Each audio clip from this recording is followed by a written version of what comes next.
Today, we are announcing we filed criminal charges in the Flint water crisis against 3 individuals. That's Michigan Attorney General Bill Schuette announcing felony charges against 3 state and city employees involved in the Flint water crisis. Michigan Department of Environmental Quality District Supervisor Stephen Bush, District Engineer Michael Prisby, and a former Flint water plant supervisor Michael Glasgow, all charged with felonies including misconduct, neglect of duty, tampering with evidence. But the Michigan Attorney General says he's not done. Each and every person who breaks the law will be held accountable. We'll follow the facts without fear or favor, and we'll go wherever the truth takes us, and in this case, wherever the emails take us. These charges are only the beginning, and there'll be more to come. That I can guarantee you. All right, folks, in a moment we'll be joined by a couple of folks out of Michigan, including Attorney Cliff Woodard II, as well as Reverend David Alexander Bullock, pastor of Great St. Matthew's Baptist Church. We'll be pulling those folks up shortly, but I want to introduce our panel right now. Yodit Tewolde, a former prosecutor out of Dallas, Andrew Lee, Republican strategist, Lon Victoria Burke, managing editor of Politic365.com, as well as a journalist and commentator Derek McGinty. Folks, it's very interesting when you see this particular case here.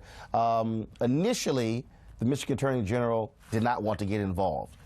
Pressure gets ratcheted up. All of a sudden, I better open an investigation. Right. Now, all of a sudden, we're at criminal charges. This is a perfect example of what happens when public pressure is applied properly. The 3 people, though, that he has named were already in the press as being the 3 people who are in the most trouble. The question is he going to go after Governor Snyder, who they have not talked to yet, which is incredible. That really is the thing. Is he going to go big, or is he going to just do the bit players in the background? I think it's very important that this is seen as something that was a criminal action. Right? This didn't just happen. It wasn't because the pipes were old. It wasn't because they didn't have money. Somebody made a decision. We're not going to use the correct chemicals in this water, and then we're not going to tell anybody about it. And then when someone asks, we're going to lie and say it wasn't so.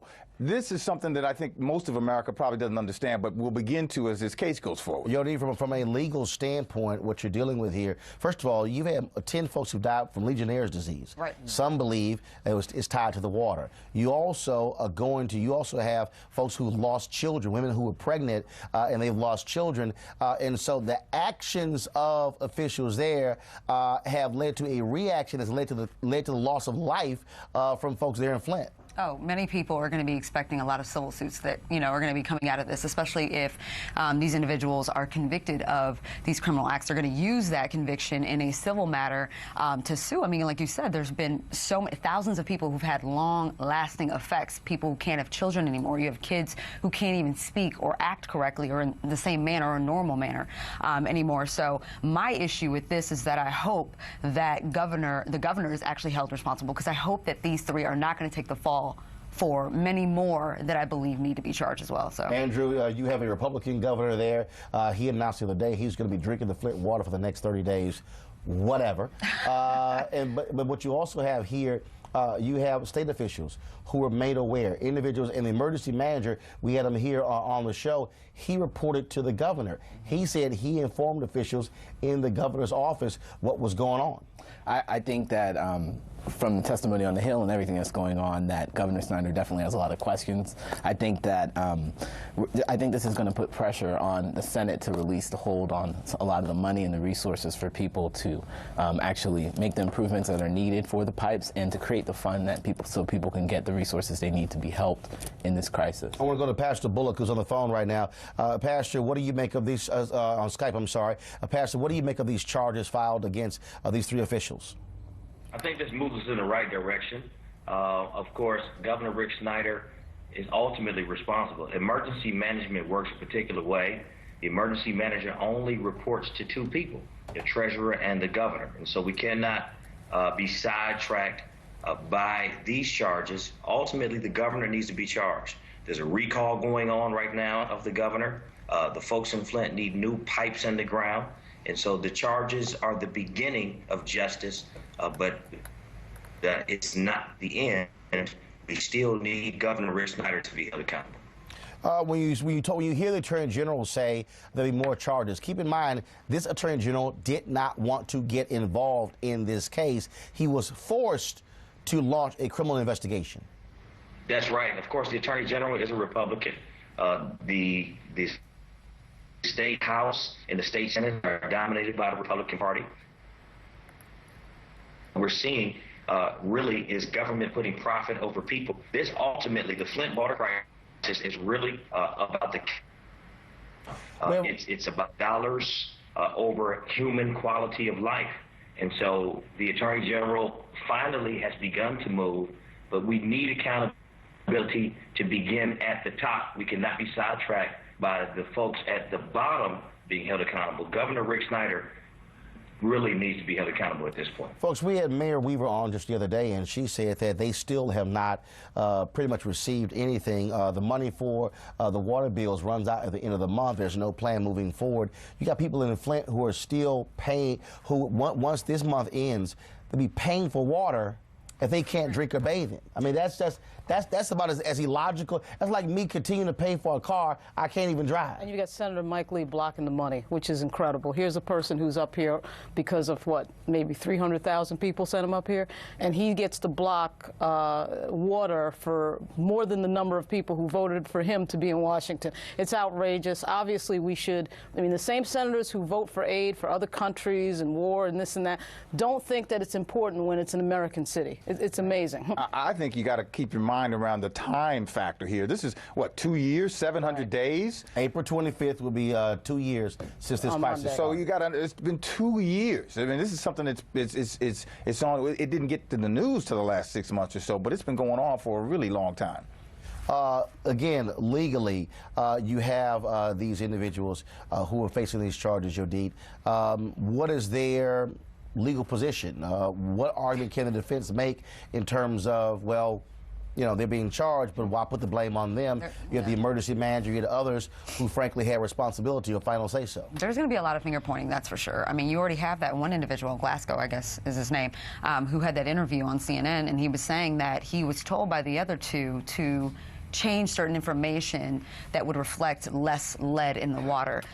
He didn't know why. They justified it in some way, and he said, I just did it. So that's going to be one of his defenses, which isn't going to work. I mean, you knew what you were doing, right, even though you were asked to do it by higher-ups. It's not going to be enough. But there's going to be a lot of finger-pointing going on, and they're going to say, well, that person told me to do that, that person. So it's going to be very interesting. Right, they're not done Glasgow charging changed anybody. the results of the lead readings. The question is, was the governor's decision-making, and if somehow no one has asked him this in the media or someone legal, an attorney, it's like, was the governor the one who made the decision in terms of switching the water? Was he a party to that decision? We still don't know that, sitting here 2 years later. It's amazing. And the other question is, how much of it is criminally culpable? I mean, the governor can know about something and not act and should have done something, but is that a criminal act, or is that just being a really bad governor, you know, which is not, you know, chargeable? Both. And also, what's the role of the EPA in this whole conversation? I mean, this has been a failure, not just... Although some of the deception apparently was aimed at the EPA, so they wouldn't know. Exactly. Yeah. All right, and also, folks, we have Pastor Cliff Woodard who are joining us on the phone. Pastor Woodard, your assessment of these charges. Well, good morning, Roland. How are you? Great. First of all, I'm actually an attorney. I only play a pastor on TV. Okay, sorry about that. That's what they had there in prompter. So, Attorney Woodard, sorry about that. Not a problem. You know, as you've been discussing, 3 individuals were charged, Mike Glasgow, Mike Prisby, and Stephen Bush, yesterday with respect to that. But as I join this conversation, it'll be interesting to see how this plays out legally. All of them were charged with misconduct in office or willful neglect in office. And that actually might be a little bit difficult to prove because they are mid-level managers. They are not elected officials. So the question will be, were they acting while they were, quote, in office?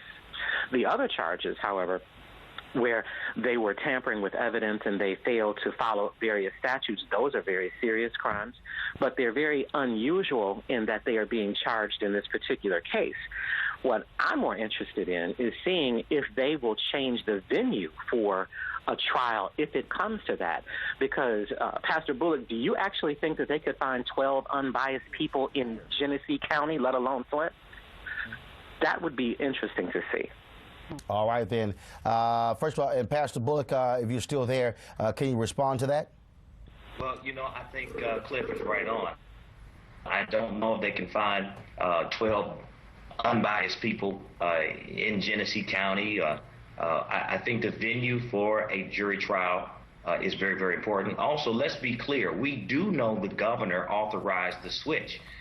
The important point here is that Flint would not have been able to switch from Detroit to the Flint River without Governor Rick Snyder's approval. So we do know that. It only governor approved it. Emergency managers only report to the treasurer and governor. This has got to stick on Rick Snyder. We cannot be sidetracked by these new developments. Well, the buck starts at the top, but the charges always seem to begin at the bottom. So perhaps we have to be patient, let the judicial system play itself out. Folk who are, seasoned as we might be on this program right now can reflect back to Watergate. Yeah, I said season. But reflect back to Watergate, where 44 years ago it started with some small burglars that eventually spun into bringing down the nation's president. So people here in Michigan are screaming for perhaps Governor Snyder's head, for perhaps Darnell Early, who was the emergency manager at the time, some bigger fish, if you will. But it has a tendency when the feds or the attorney general, in this case with the state, goes after some small mid-level managers, perhaps they then will be in a cooperative spirit to avoid incarceration. And we'll just have to see how this actually plays out. All right, then, Attorney Woodard, as well as Pastor Bullock, we appreciate it. Thank you so very much. Folks, as we said the other day, we had Mayor Weaver on right here on News One Now, and she said with all the legal fights and political fights, they still need resources there in Flint. They still need wipes. They still need water. And there's an organization out of Atlanta who is trying to help them. Hosea Feed the Hungry, a 45-year-old Christian international aid organization founded by civil rights icon Hosea Williams, is partnering with local activists and community leaders for Water Day in Flint from Atlanta with love. Joining us right now to discuss this is Elizabeth Omalami, who is the CEO of the organization, plus her husband, who is the COO, Ufeo Omalami. Folks, how are you doing? Good morning. First and foremost, tell us exactly what you're doing with this, what you're trying to bring together. The mayor said they don't just need bottles of water, they need sanitation and wipes and other type of items to help the folks there in Flint. Absolutely. I really think that this is the biggest crisis that's hit the African American community since Katrina. Katrina at least got much more media coverage, and we really thank you this morning. But we're focusing on water because that's what we were asked for by Pastor Warrior and the other pastors there in Flint when Mr. Omalami went there and walked the streets with them to see for himself the devastation that we don't realize how horrific what is happening in Flint really is. Ufeo, go ahead. Yes, I just wanted to say this is a collaborative effort of churches and schools, corporations, individuals here in Atlanta. But the idea is to spark a movement from every major city to send water there to Flint, because that's what it's going to take, a long-range effort. And if each one of us carry our weight, I believe we can take this a year, 2 years, as long as it's going to take. But it's going to take more than what Atlanta's doing. We're pledged at least 41,000 bottles to 3.1 million ounces that'll help about 4,000 to 5,000 people have water for at least 2 weeks. So that's the kind of effort we're talking about here in Atlanta. And if folks want to assist you guys, who should they contact? They should go to number 4, HOSEA.org. That's number 4, HOSEA.org. And they do need baby wipes. They need Neosporin because many of the children have rashes, breakouts from the water. Even those that have been washing their clothes in the water, they're shredding the fabric from the acid in the water. So they need baby wipes as well as diapers. So on that website, you'll be able to give, you'll be able to get more information. And we also want to thank Reverend Fleming here in Atlanta for allowing us to use his campus, Reverend Albert E. Love, and other pastors, because key is the churches coming together, because those bodies in the churches can give in one day what it would take individuals to pull together for a long time. We're also working with water companies where we can buy wholesale the pallets, and we will be sending the 41,000, about 5 tractor trailer full will be going out next week. Everyone that is listening, if you're in the Atlanta area, this Saturday, April 23rd, we will be collecting water at Mount Carmel Baptist Church, Reverend Timothy Fleming's church, all day. So we really want to thank any truck drivers. We need trucks. We're running a really difficulty finding drivers and tractor trailers who will volunteer to take that trip to Flint and back. We want to thank NAN, National Action Network, for bringing this to us in the beginning.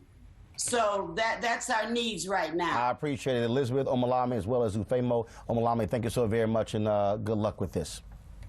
Thank you. Thank you. Coming up next, the headlines: a Black Army veteran is taunted to death